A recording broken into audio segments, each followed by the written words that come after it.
Welcome to Your Intended Message. My guest today is Holley Mignosi.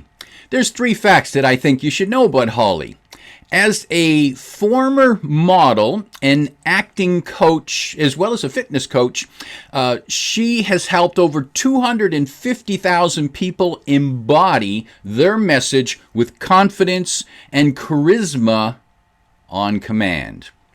2, as a TEDx speaking coach, Holley helps excite executives and mission-driven experts captivate audiences with the power of storytelling and hypnotic body language.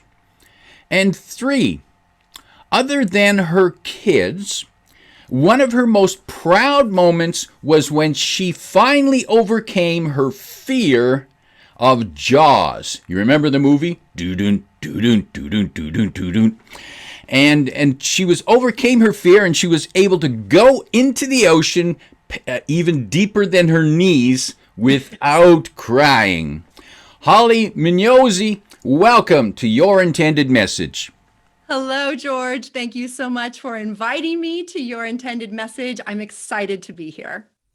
Holley, excited to be talking with you because I know you specialize in helping people deliver more powerful stories and coordinating it with more powerful body language.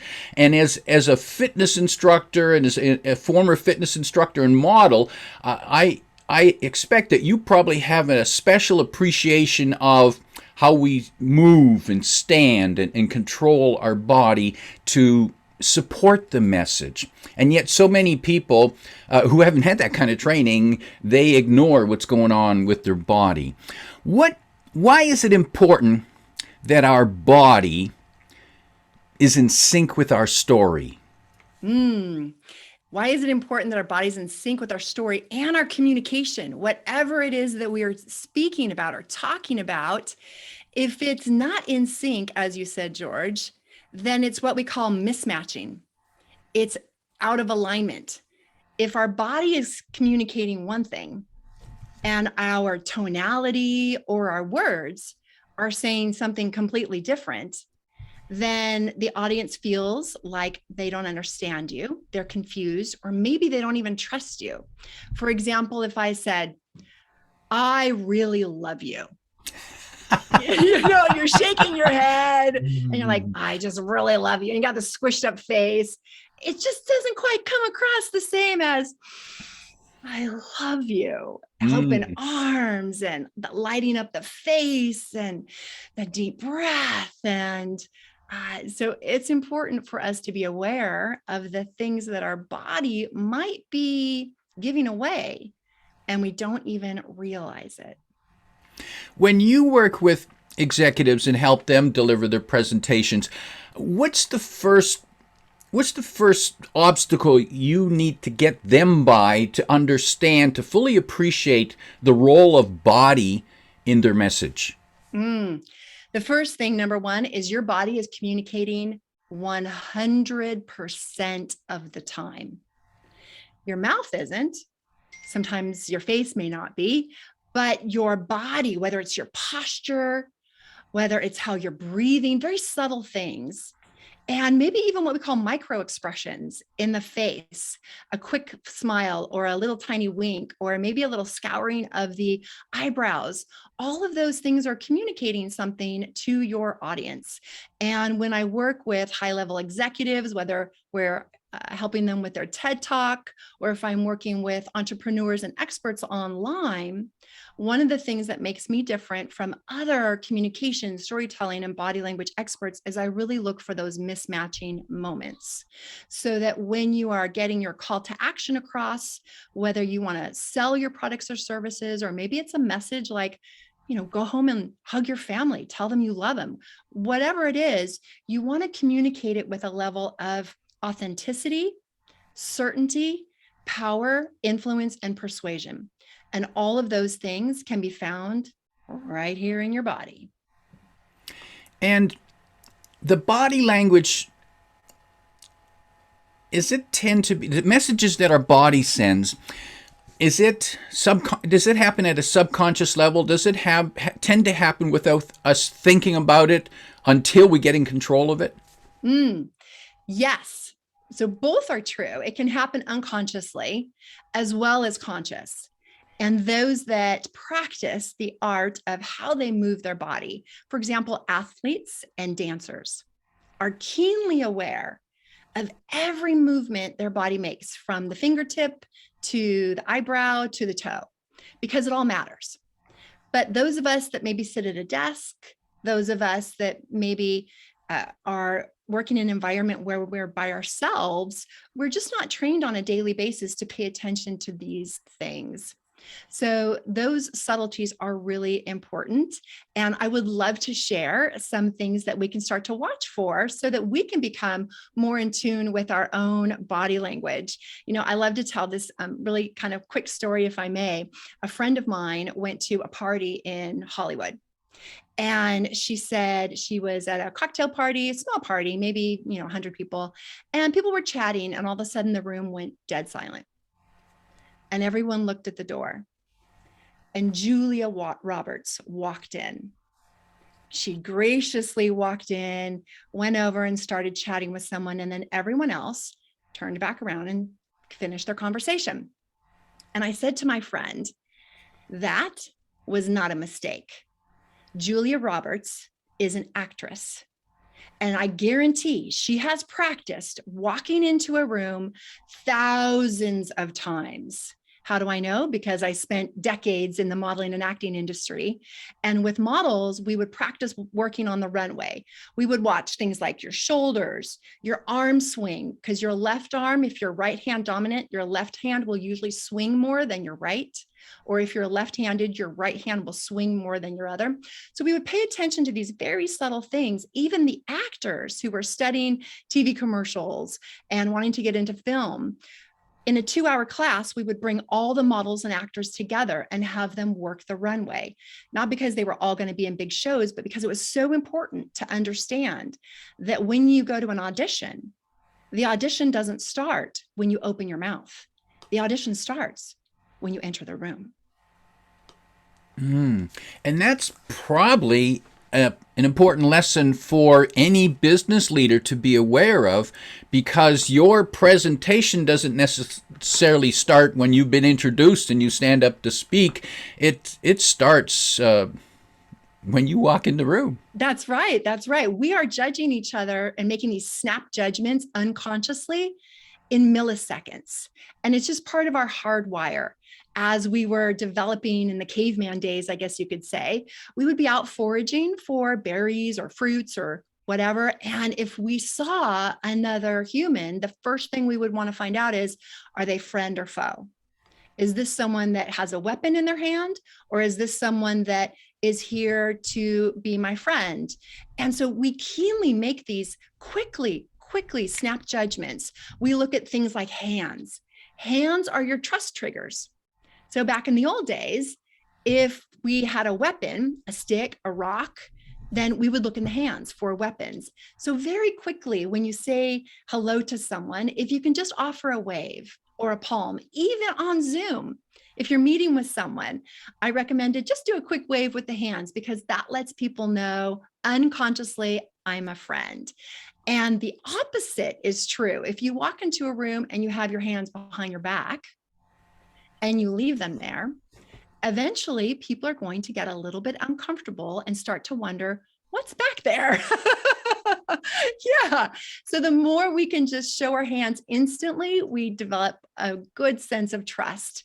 The other thing that I would love to share is I would love to share the 4 E's of engagement and influence, if I can, as it relates to body language. Would that be okay? You teased us with that. Of course we want to hear, Holley. Go ahead. All right. So these are things that we can start using today. And you don't have to wait until you're speaking on a big stage or virtually speaking. You don't even have to wait till you go to a meeting. You can do this with your family and your loved ones or your roommates. So the first E is, if you're ready for this, expanded posture. Leaders always take up more space vertically and horizontally. So what does that mean for us right now?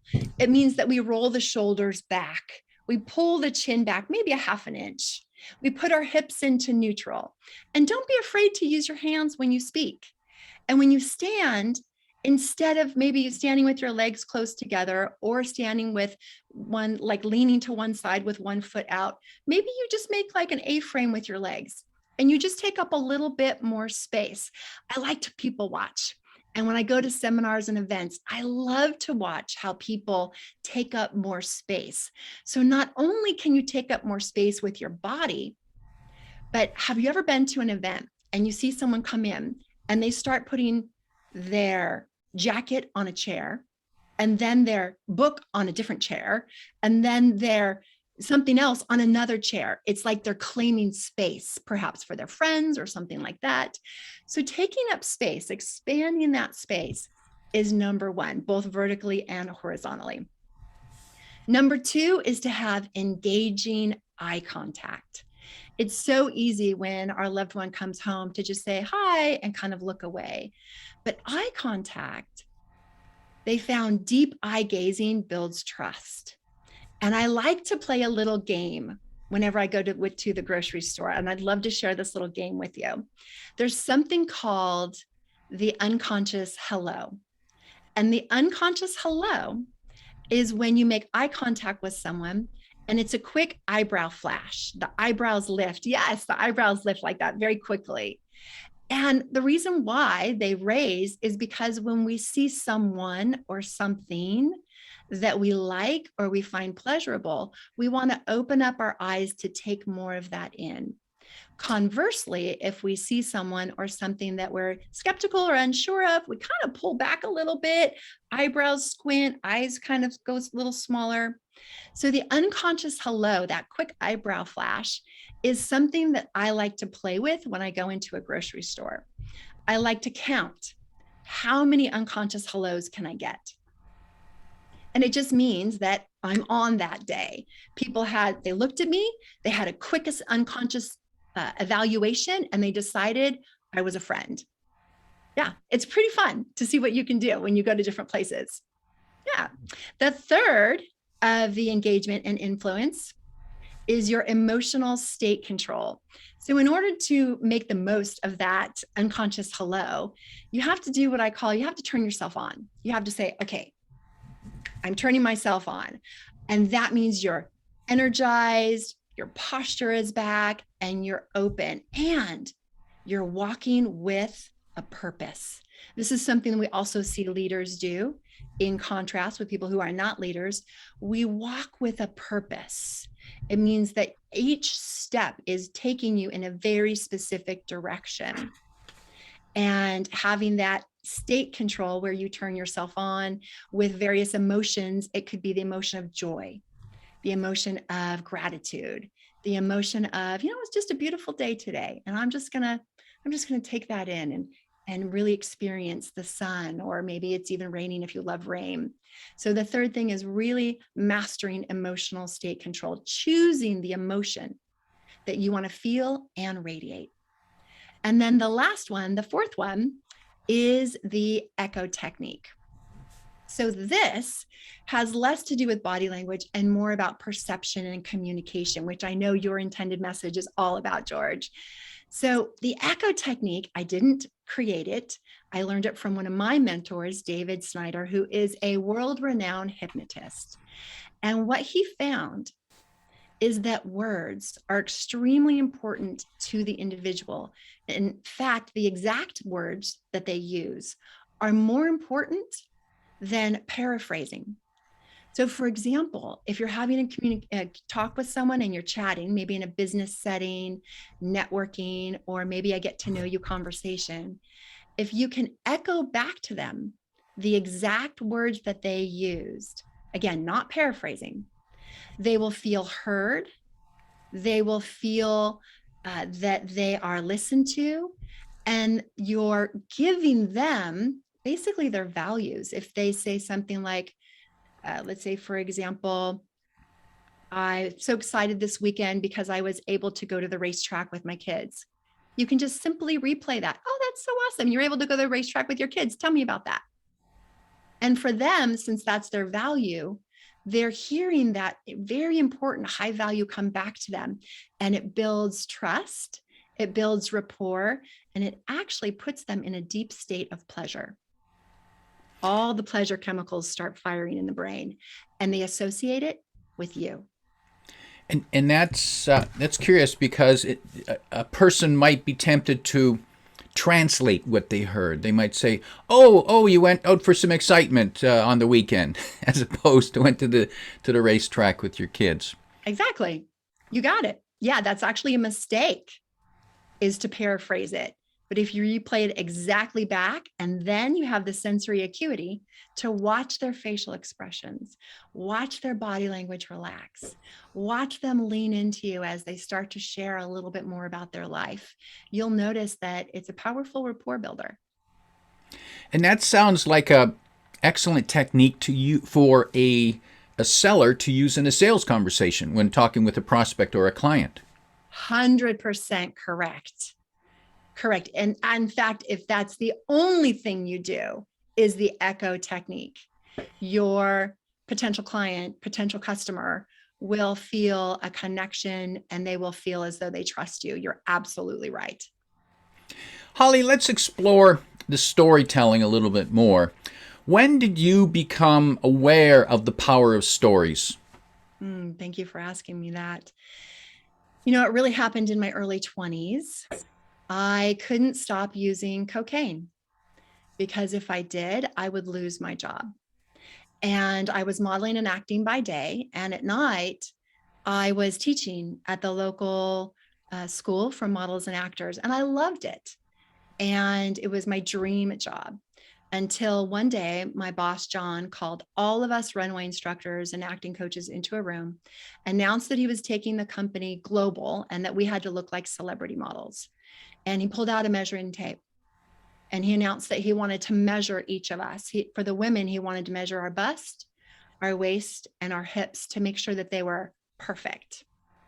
And, in today's standards, we're horrified to hear something like that because he was doing it publicly in front of our peers and coworkers. But back in the 90s, we just didn't have those guidelines and that awareness back then. So he measured each one of us. And by the time he got to me, he said, my bust and waist were fine, but my hips were 4 inches too big. And he announced, if anyone has this problem, fix it or you're fired. And in that moment, I felt like I was humiliated, honestly. George, I felt like the bad apple of the bunch. Everyone else was perfect but me. And I made a decision that I have to change this in my life. But I was a size 4. I was already very healthy and very thin. And I tried every pill, powder, and shake guaranteed to help you lose weight or your money back, but nothing worked until I started using drugs. And that's when my 10-year relationship on and off with drugs happened in order to just basically manage my weight. And then in my early 30s, I met someone, got married, got pregnant, and I was able to quit all drugs while I was pregnant because it's okay to gain weight while you're pregnant. You're supposed to, right? But within a few years, the pressure to be thin came back on, and there were some problems in the marriage, and things got really dangerous. I walked in one day to my bedroom, and I found my 3-year-old daughter sitting on the floor with her beautiful blue eyes and blonde hair, and she was holding my drugs in her hands. And I was horrified and shocked. I was afraid she had ingested something. So I ran to her, picked her up, checked her mouth. She didn't ingest anything. I got there just in time. And in that moment, I realized I need to change my life. I couldn't quit drugs for me, but I could quit for her. And I had no idea how I was going to do it, but I was determined. And in fact, I knew I needed to quit 3 things. I needed to quit drugs. I needed to quit my marriage because it was dysfunctional. And I needed to quit the only job that I ever loved. I had no idea how I was going to do it. And I quit cold turkey. And side note, if you or someone you know is going through this, I don't recommend that you quit cold turkey. I do recommend that you find professional help. And I definitely qualified for Narcotics Anonymous or something, but I didn't even know about that. I just knew I was unhealthy. The cravings were horrible, and I needed to change my life. So I hired Tom, the trainer. Tom, the trainer, was a 6'2", Italian, dark hair, dark eyed, amazing trainer, and his muscles had muscles. And we started training together. I was highly motivated to make every single workout. I didn't miss one. And he finally just really changed my life. He gave me compliments for not being strong. I'm sorry, for not being skinny, but for being strong. And for not skipping meals, but for eating the right meals. Within 4 months of meeting each other, we opened up a fitness business together called Beyond Fitness Personal Training in Northern San Diego.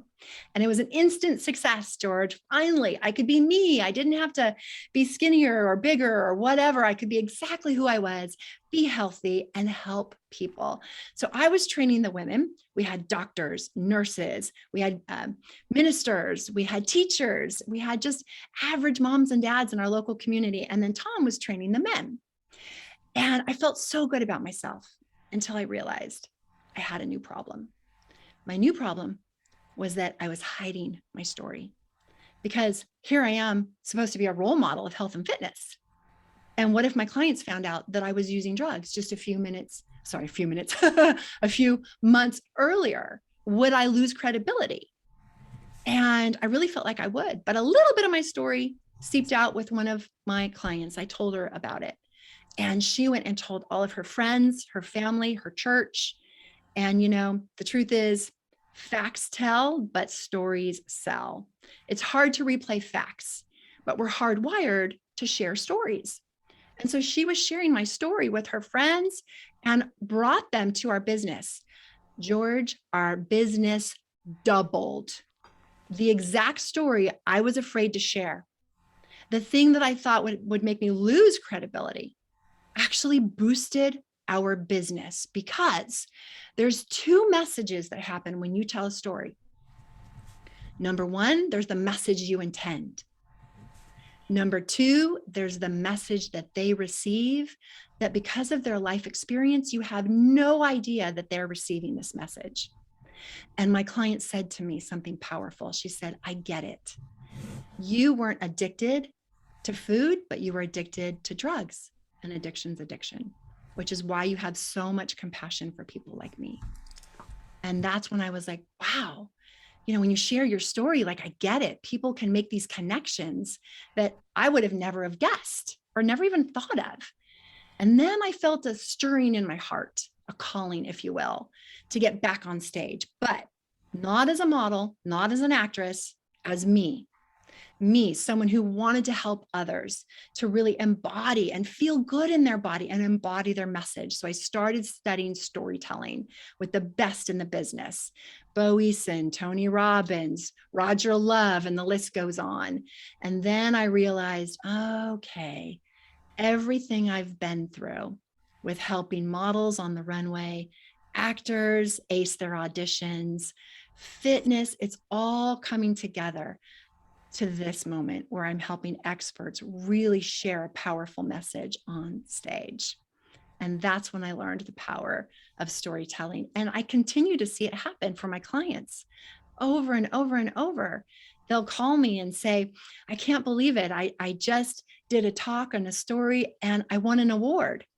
And another client will call me and say, I can't believe it. I got my first high-paying ticket client because she said she heard my story on a podcast. And I'm like, yep, that's what happens, because what we're missing in our society is connection. And what we need for connection is vulnerability. Powerful story, Holley. And I can appreciate that you might have kept that story inside because it's embarrassing, it's painful, yeah. And that's interesting. There's many of us who have stories about painful moments, embarrassing moments, but when you tell that story, people see a part of you that they've never seen before. True. And I imagine they appreciate you for that, because I'm guessing that when you are able to reveal your flaws, perhaps they become more comfortable with their own. You're exactly right. You're exactly right. As a leader in modern day times, it's actually ideal now to admit your flaws, admit this didn't work out, it didn't go as I planned, and I'm owning that and I'm going to fix it. And we do feel more comfortable with someone who can admit their own flaws, because we also maybe unconsciously believe that they're going to be more accepting of our flaws as well. Yeah, that's true. And there is this balance with storytelling. You want to make sure that when you're revealing a flaw, that you also balance it with credibility. Like, we can't stand on stage and reveal what we haven't healed. That's a huge mistake, right? I'll say that again. Don't reveal what you haven't healed. But there is a beautiful thing that happens, that through sharing what you've been through, there is a healing process that occurs. And when I work with speakers, we practice sharing that story, and we decide, is this the right story to share with your audience? Is this the same struggle that your audience is going through? And we can find a place where we can connect. For example, my story might initially sound like it's about drugs. Well, it's part of it, but it's about a lot more than that. It's also about dealing with perfectionism. It's also about feeling shame around your history and being embarrassed to tell someone, this is a choice I made, this is what I went through. And when I'm working with experts on stage, they feel that. They feel a challenge with sharing some of the things that we've been taught. Hey, don't share that. Don't share that skeleton. Keep that in the closet, right? So we do work with exactly a process. And there's a 5-step process that I take experts through when we craft their story. So they are sharing both the pit, the low point, and the pinnacle, the high point. You want to have both. And a simple little phrase that I like to share to remind people of is, people will care more about your credibility when they have compassion for your struggle. They'll care more about your success when they have compassion for your struggle. The last thing that we want to hear is how easy it was for you. Because if you tell us the story about how easy it was, how you were just plain successful, you made all the right calls, made all the right steps, we probably hate you. Yeah, yeah. I hate those people that just have every lucky door open, right? Yeah, you're absolutely right. It's not relatable. You know, we're hardwired for challenge. We're hardwired to grow. And that's human nature. And the underdog story is the most powerful story in history. And each of us has our own story of being the underdog. And how did we get through it? How did we make it through the dark night of the soul? How did we pick ourselves back up and keep going? And there's what I like to call the 4 pillars of charisma. And resilience is number 3. Number 1 is curiosity. Number 2 is playfulness. Number 3 is resilience. And number 4 is victorious. So victorious means that you feel and believe that you have won the race even before the race starts. Those are the qualities that we admire in people. And I would even add a 5th, and the 5th is compassion. Because if you have all those, but you don't have compassion for another, then you might be a narcissist. But if we could just add compassion to that, and that leads to connection. And that's really what we want to say with our story and with our body language, is that I am here. I am open. I want to know you. I'm curious about you. I want to hear about what you're up to. And I want to echo it back to you so that you know that I've heard you, that I see you, and that you are worthy of my attention. Holley, when you tell your story, how do you tell it without breaking down? Mm-hmm. Truth be told, the first time I told this, I was in tears, 100% in tears. I was so in shame and so embarrassed, as you said as well, of the choice that I had made, that I didn't want to tell anybody. And I was going to a speaking event that was about storytelling. And I knew they were going to have us come up on stage and tell a story. And it had to be a story of it that was challenging. And I knew this was my biggest story. And I had to practice it. And so I went to my car at night, all dark, and I recorded my story on my phone. And I sent it to my 4 best friends. And I couldn't make it through the whole story without crying and shaking. And that process was incredibly healing for me, because what I got back from my 4 best friends was, I don't see failure, I see resilience. I don't see irresponsibility. I see that when you saw the impact on your daughter, you changed your life. I see tenacity. I see strength. I see a mother's love. I see that, you got into something very young and were kind of brainwashed to believe something that wasn't true about you, that you weren't good enough unless you were a size 2 or 3. And so what I received was a whole opposite of what I was feeling. And it started to make me realize, wow, there's another side to this. And if I can get through this and share it, and I can share it with somebody else, and it can impact them in a positive way, it's worth me taking the risk of sharing it. And the way I like to think of it is, when you tell your story the right way, your story is someone else's path out of pain. It becomes a roadmap. Hey, I did this. These are the steps that I took, and you can do it too. And that's why I'm here, because I created a step-by-step process to help you get through it. And that's what we want to use our story for. Yeah, but you're absolutely right. It was terrifying the first time that I told it. And most of my clients break down and cry the first 2 or 3 times that they're telling their story. But what's interesting, George, is when you're telling your story and you have the intended message of sharing your story with the intention of impact, and you've told that story 100 times, you have a new problem. There's no emotion. Now that's when the expert goes from, I'm learning to craft my story, I'm sharing my story, now my story isn't having any impact because I'm over it. So how do you get back into, pardon me, the emotion? How do you go back to feeling those things so that your audience can feel it too? And those are some of the things that I teach experts how to do. So I'm hearing that when telling a personal story, especially a painful story, it's wrong to go cold, to try to just tell it logically. You still need to immerse yourself in the story, at least somewhat.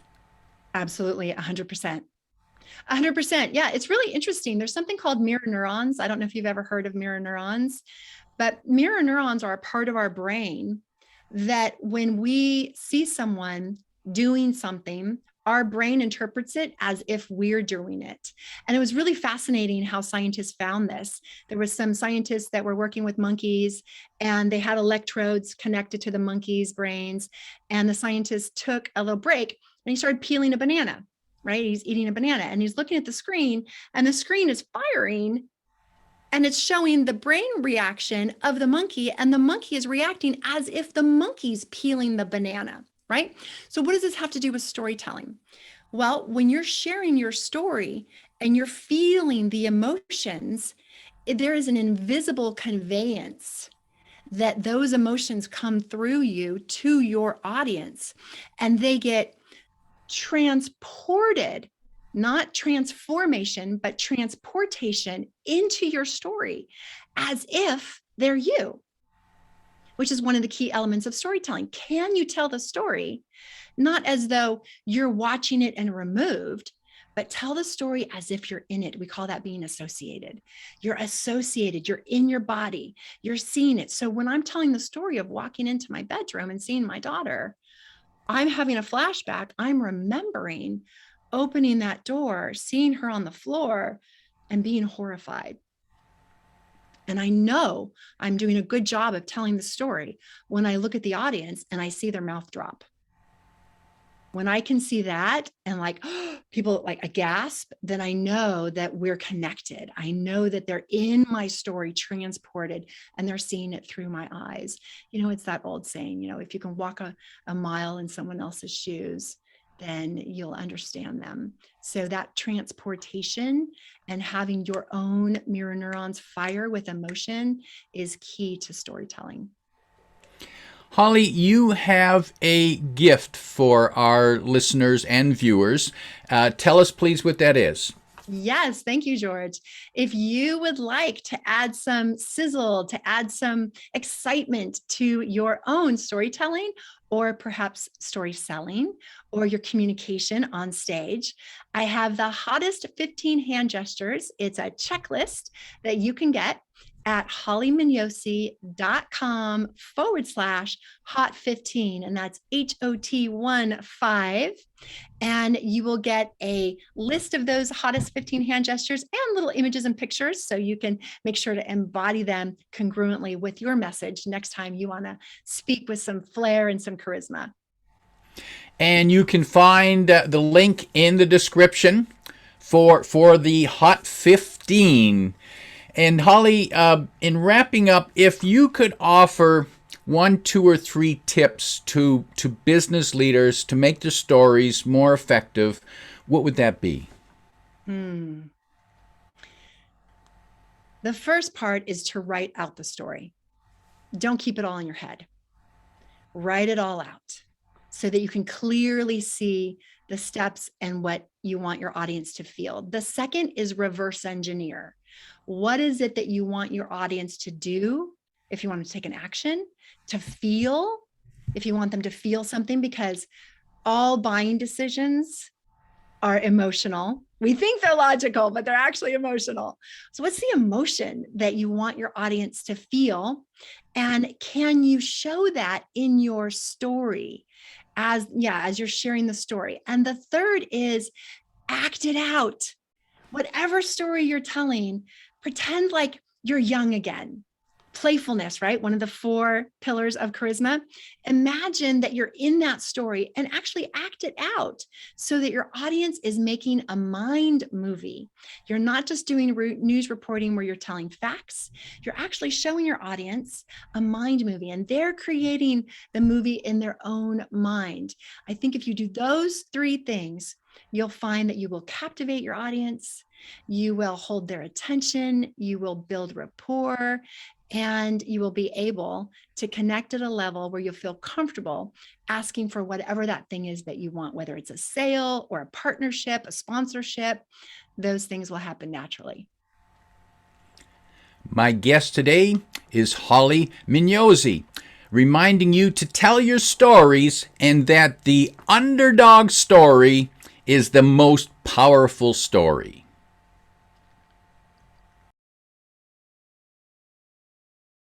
If you like what you heard, remember to like, comment, and share this podcast. Come back every week for more practical insights to help you convey your intended message. I'm your host, George Torok.